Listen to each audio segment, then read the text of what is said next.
What's up, guys? It's Dave here. Today we're going to talk about our favorite cryptos, the crypto market, what's going on, is this a correction, a crash? Who knows what my plans are. We're not going to talk about Wyckoff distributions and oracles of crypto. So let's get into it. First, this is not financial advice. I'm not a financial advisor. I'm just a guy that likes crypto because I have crypto. I've pulled up the 3-month log scale, total market caps. I like looking at the excluding Bitcoin one, but we could do total either way. You can see that we've, of course, been in this downtrend for about 10 days now. Our last one made it for about a week, so we're a little bit longer than that. Let's go out to a 1 year. You can really kind of see it tick down. We're back down to prices from a month ago in terms of the altcoin market. Bitcoin or total market cap down a bit further back to February. In terms of what I'm doing, much like you, most likely, I watch YouTube videos on crypto also. I watch all the YouTube videos that try to predict where prices are going. But in terms of my investing choices, I'm trying to plan for any scenario. I believe in the long term that crypto is going to go up. I think I've chosen, for the most part, good projects. I've got one speculative play that I'm hurting on. Anyone that bought in 2020, you're still seeing a positive total return. And if you bought in the last few months, you're in the red. It hurts.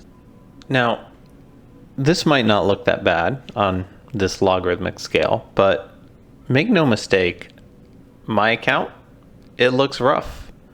I'm down from the peak about 27%, which came in at $48,000.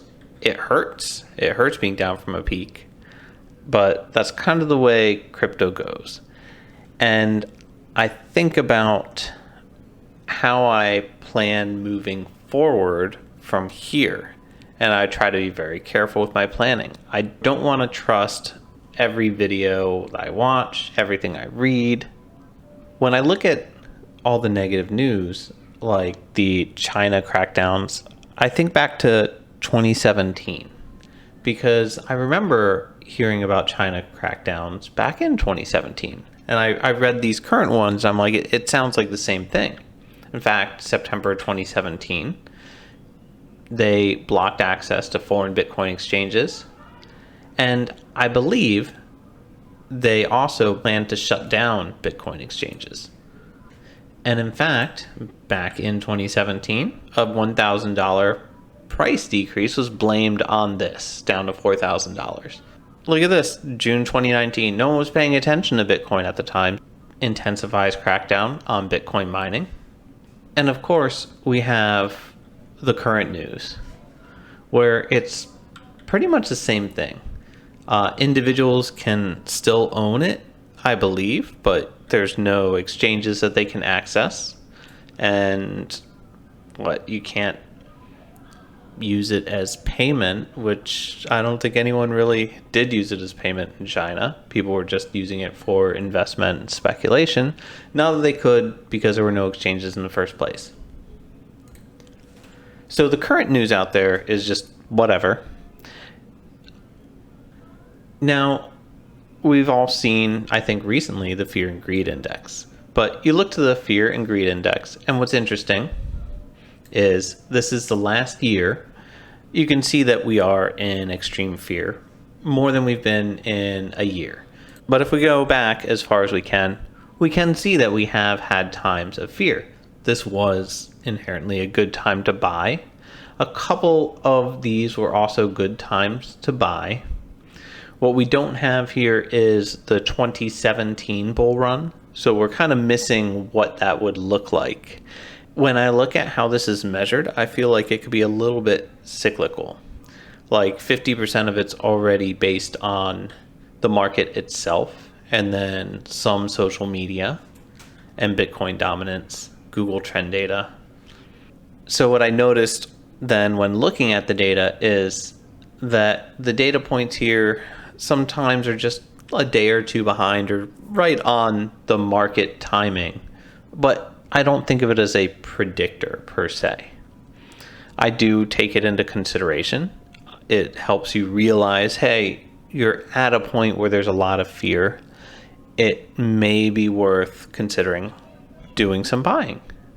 And that's what I've been doing. I've been buying a little bit. I bought a little bit of Bitcoin, Litecoin, and Ethereum Classic a couple of days ago at the day where we had the big downward spike. And just today, I put in limit orders for Bitcoin, Litecoin, Ethereum, Dogecoin, and Ethereum Classic in case we get another spike down. Beyond that, I'm thinking my plans for the future for purchasing cryptos, it depends on what the currencies themselves do. If cryptocurrencies bounce up and we're in this bull run, I'll slow down my purchasing. We'll likely see the fear and greed index move back up into greed. And in a few weeks or months, maybe I'll consider selling little bits of the position. If instead we're starting a bear market, a crypto winter, I'm going to end up turning on auto purchasing of my favorite cryptocurrencies, of Bitcoin, of Ethereum, maybe Litecoin, and of Dogecoin. I'll just do an auto purchase once a week and dollar cost average in. And if it's a crypto winter that lasts a few years, I'll be buying it for the next few years. So that's how I'm approaching it. I can't predict if it's going to go up or down.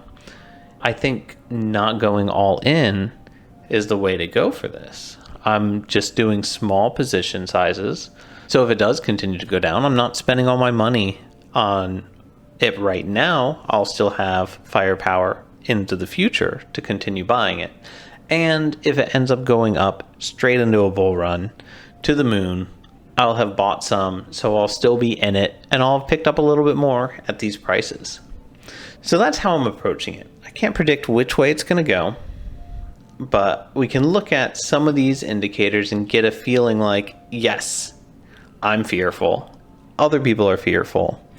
That means that we might be at a point where we could start buying again. So that's all I have for today. Thanks for watching. I appreciate it. If you could like or subscribe, that'd be great. It would really help the channel out. And I'll see you next time.